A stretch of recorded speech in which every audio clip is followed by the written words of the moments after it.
Modulasi doa. Bagian ini adalah bagian yang paling kritikal proses doa dari rahasia besar kehidupan. Kebanyakan orang memahami cara berdoa, cukup menengadahkan tangannya dan disertai dengan bacaan-bacaan tertentu. Malah ada yang mengharuskan memakai bahasa tertentu, karena mereka meyakini bahwa bahasa Tuhan itu bahasa dari daerah negara tertentu. Padahal Tuhan itu Maha Tahu semua bahasa manusia, ini yang pertama. Yang kedua, sebenarnya tidak mengapa, kita berkomunikasi dengan Tuhan memakai bahasa manapun, cuma kalau salah ucapannya malah bisa salah artinya. Yang ketiga, kalau kita tidak tahu artinya kita tidak tahu apa yang kita minta. Sebaiknya justru kalau meminta itu memakai bahasa dari ibu kita, bahasa ibu, atau bahasa keseharian kita yang familiar. Karena sebenarnya urusan meminta itu urusan perasaan isi di hati. Jika dalam berdoa tidak disertai dengan perasaan maka doa itu tidak sampai ke langit, walaupun memakai speaker toa ribuan kilowatt sekalipun. Sesungguhnya Allah tidak melihat pada bentuk rupa-rupa dan harta kalian. Akan tetapi, Allah hanyalah melihat isi perasaan, di hati dan amalan atau tindakan kalian. Hadis riwayat Muslim 2564. Dalam sistem rangkaian radio elektronik, mic mikrofon hanyalah penerima sinyal suara. Kemudian sinyal suara ini diumpankan ke sistem modulasi, agar pesan-pesan suara bisa mengudara ke langit. Rahasia komunikasi kita sama Tuhan itu sama persis dengan sistem kerja radio. Ucapan adalah doa. Ucapan atau doa perlu diumpankan ke sistem modulasi.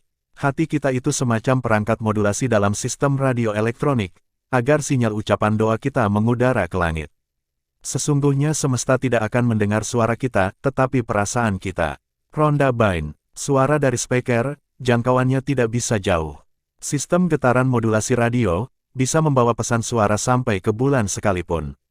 Modulasi cipta rasa doa, ucapan dari mulut, jangkauannya tidak bisa jauh. Sistem getaran modulasi perasaan di hati, bisa membawa pesan ucapan doa kita sampai ke langit. Itulah sebabnya orang menyimpulkan, rasamu adalah doamu. Jadi pikiran dan ucapan yang tidak menimbulkan perasaan bukanlah doa.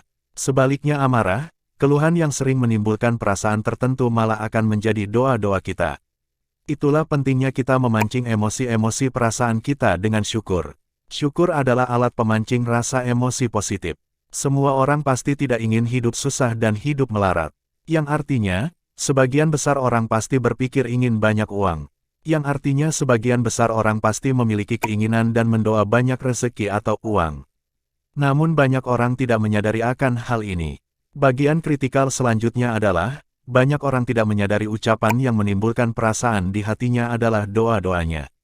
Amarah, keluhan, cacian, makian, iri, dengki dan pikiran negatif apapun yang menimbulkan rasa tertentu adalah bagian dari doa-doa, entah seseorang menyadarinya atau tidak.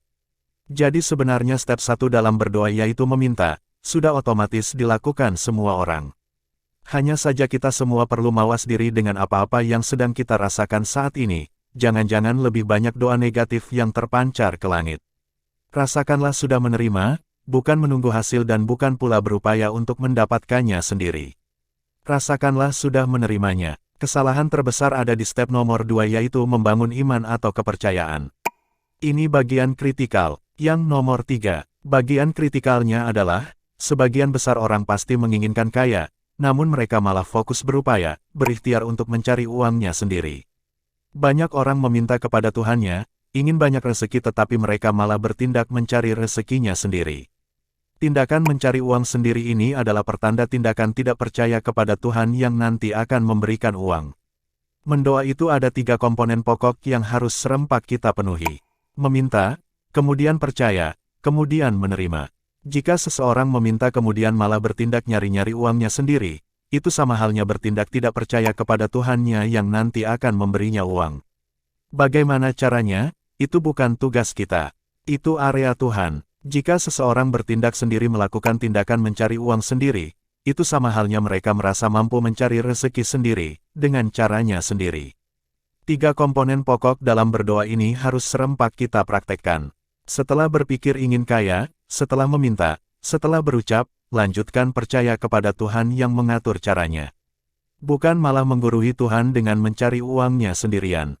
Caranya itu bukan tugas kita. Itulah sebabnya Tuhan menginginkan kita hanya untuk ibadah tok, termasuk dalam kegiatan berupaya, berikhtiar, bekerja atau berbisnis.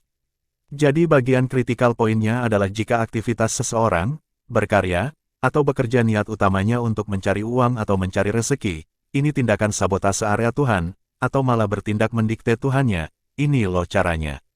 Yang kedua, tindakan ini adalah tindakan tidak percaya, tidak beriman kepada Tuhan yang nanti akan mendatangkan rezeki. Yang ketiga, tindakan ini adalah tindakan mengcancel doanya, karena sudah merasa lebih tahu caranya. Ingat bagaimana caranya, ini area Tuhan. Mas, kalau dagang matok harga bagaimana? Kalau dengan harga yang wajar tidak masalah. Yang paling penting ada nilai tambahnya, untuk kompensasi lebihan harga jualnya. Yang lebih penting lagi adalah jangan fokus nyari uang. Harus hitung modal gak? Iya, modal plus nilai tambah sama dengan harga jual. Nilai tambah banyak hal seperti pelayanan, keramahan, ber-AC, kenyamanan, kemudahan, kecepatan merespon, delivery, kemasan, dan lain sebagainya. Kalau jualan ditawar murah bagaimana? Tipis banget untungnya. Kalau mau uang, minta saja langsung mentahannya sama Tuhan. Karena Tuhan yang menguasai, maha kuasa, keseluruhan uang di dunia ini yang maha kaya, lagi dermawan pula. Apabila hambaku meminta, pasti aku kabulkan. Yang penting percaya atau beriman kepadanya, ini persyaratan utamanya. Meminta, percaya dan kemudian menerima. Setelah percaya, kemudian lanjutkan proses sudah merasa menerimanya saat ini. Lakukan ritual astral projection biar mata batin bisa melihat dengan jelas. Semakin sering akan semakin kuat imajinasi kita. Memang sedikit bikin kepala nyut-nyutan. Tetapi konsep, rahasia besar kehidupan, memang seperti itu. Kaya miskin bukan karena soal untung rugi. Kaya miskin bukan karena soal gaji besar atau kecil. Kaya miskin bukan karena soal bisnis besar atau kecil. Kalau keberhasilan milik orang pintar, dukunlah yang paling kaya. Keberhasilan milik orang yang beriman, percaya keajaiban. Jangan terlalu mendikte Tuhan, caranya. Cara Tuhan jauh lebih harmoni, lebih selaras dan lebih sering berupa kejutan-kejutan yang tidak kita sangka-sangka sebelumnya. Ada miliaran skenario untuk mewujudkan segala sesuatu itu. Cara datangnya bisa sangat ajaib, cepat, seketika dan tentunya menyenangkan. Ini namanya rezeki yang tidak kita sangka-sangka sebelumnya. Ketika kita berderma ke pengemis, tidaklah pantas kita berharap balasan keuntungan dari pengemis di masa kini. Ketika kita bekerja, berdagang atau berbisnis, semestinya juga tidak harus kita berharap keuntungan dari orang lain di masa kini. Ada mata rantai tersendiri jalannya rezeki, yang akan mendatangi ke alamat yang harus ia tuju. Dan mereka tidak mungkin salah alamat. Jika memiliki pemikiran uang hanya datang dari pekerjaan atau dagang, segera lepaskan. Rhonda Byrne. Buang jauh-jauh anggapan yang memenjarakan diri sendiri itu. Rezeki datangnya bisa dari seluruh penjuru arah mata angin. Misalnya kita beli minuman dapat hadiah rumah, mungkin. Mungkin, misalnya tetangga sebelah ngajak umroh bersama, dan mereka bayarin semuanya, mungkin. Mungkin, misalkan mertua membelikan rumah atau mobil, mungkin. Mungkin, sebenarnya banyak sekali rezeki tanpa syarat yang sedang akan didatangkan Tuhan kepada kita. Namun banyaknya anggapan negatif seseoranglah yang menghambat rezeki baik berdatangan. Ini, rahasia besar kehidupan, spesial untuk Anda, bukan pelajaran logika seperti di bangku sekolah. Memulai mengundang dari yang kecil. Untuk membuktikan dan melihat atau melatih sistem keyakinan Anda bisa memulai dengan mengundang sesuatu yang kecil terlebih dahulu. Ini adalah cara yang paling sederhana dan mudah untuk mencoba mengalami sendiri terjadinya proses doa. Beberapa orang mengalami kemudahan dengan hal-hal kecil, jadi kadang-kadang kita bisa mengatakan, mulailah dengan sesuatu yang kecil, misalnya secangkir kopi. Niatkan untuk mendatangkan secangkir kopi sehari. Bob Dyle. Dulu ketika saya bekerja, saya sering lupa bawa kartu parkir khusus. Beberapa meter sebelum sampai di tempat kerja baru teringat kalau saya tidak bawa kartu parkir, sepertinya kartu parkir tertinggal di mobil satunya lagi yang di rumah. Saat itu juga saya alihkan pikiran dan perasaan saya bisa masuk ke tempat parkir. Ketika masuk pintu gerbang tempat parkir, dengan percaya diri saya masuk. Dan pintu gerbang langsung dibuka sama petugas, dan petugas mengatakan, "Pak, di ujung sana masih tersedia untuk satu mobil." Padahal security gate-nya ketat. Bagaimana kok bisa terjadi? Kita pasrahkan yang maha kuasa dan yang maha mengatur. Terkadang yang saya alami, security-nya seperti terhipnotis. tidak mengecek keberadaan kartu parkir yang ada di mobil. Ini contoh sederhana cara kita mengundang tempat parkir dalam waktu yang sangat singkat. Persyaratan utamanya adalah kita harus memiliki keyakinan yang tangguh. Ketika kita memiliki keraguan, maka kita juga akan mengundang keraguan. Satu contoh lagi, ketika saya bepergian, saya lupa bawa dompet. Dan saya, saat itu menggunakan jasa angkutan umum. Dan ketika jasa angkutan yang terakhir adalah saya harus naik ojek. Dan saya hafal, biaya ojek di sana paling Rp10.000. Namun di perjalanan, saya selalu terbesit, nanti uangnya kurang. Pemikiran ini membuat perasaan saya tidak nyaman di hati. Setelah sampai di tempat pangkalan ojek, saya coba menenangkan perasaan, sambil mengeluarkan uang rep. 10.000. Ternyata tukang ojeknya minta Rp15.000. Coba pindah ke tukang yang lainnya. Hasilnya sama, minta Rp15.000. Saya berpikir ini aneh sekali, kok semua tidak ada yang mau. Dengan sangat terpaksa akhirnya saya jalan kaki. Mungkin pembaca juga pernah mengalami hal yang serupa, misalnya, jangan sampai nanti ban bocor, malah ban bocor. Jangan sampai nanti kena tilang, malah kena tilang. Jangan sampai hujan di jalan, malah hujan deres. Jangan sampai kecopetan, malah kecopetan dan lain sebagainya. Kekhawatiran akan mengundang kekhawatiran. Ketakutan akan mengundang ketakutan. Ketika kita berkata pada diri sendiri, self-talk, saya akan mengalami perjalanan selamat sampai tujuan, kita sebenarnya sedang mengirimkan pesan-pesan ke semesta alam dan semesta alam akan mengerahkan orang-orang, situasi, kondisi dan peristiwa tertentu atas keselamatan perjalanan kita. Dan dengan kuasanya, Tuhan akan mengatur segala sesuatu untuk menciptakan perjalanan yang aman terkendali terlebih dulu sebelum tubuh fisik kita mengalaminya. Namun ketika kita melakukan perjalanan kita berada dalam suasana hati yang buruk, atau takut, atau ragu atau khawatir akan sesuatu yang tidak menyenangkan, kita terlebih dulu mengirimkan agen-agen rahasia yang tidak kasat mata, yang akan menciptakan ketidaksenangan dalam perjalanan kita. Situasi pikiran kita akan selalu bekerja dan kemudian semesta merespon dan menyiapkan segala hal yang baik atau hal-hal yang buruk terlebih dulu. Sekarang pikiran apa yang harus kita persiapkan di dalam perjalanan kehidupan kita ke depannya? Sekarang Anda bisa lebih mengerti mengapa seseorang yang sangat percaya diri dan mengatakan, saya selalu hoki mendapatkan tempat hadiah dan memang dia selalu hoki mendapatkannya. Atau mengapa seseorang berkata, saya sungguh beruntung, saya selalu memenangkan sesuatu, dan mereka memang selalu menang. Orang-orang seperti ini mempunyai harapan. Mulailah membuat harapan-harapan terhadap hal-hal yang besar, dan ketika Anda melakukannya, Anda sudah terlebih dulu mencipta hidup Anda. Fokuslah pada hasilnya saja. Contoh proses penciptaan untuk menurunkan berat badan. Jangan berfokus pada cara penurunan berat badannya. Sebaiknya, fokuslah pada berat badan ideal yang Anda inginkan. Ini adalah contoh berpikir pada hasil akhirnya saja.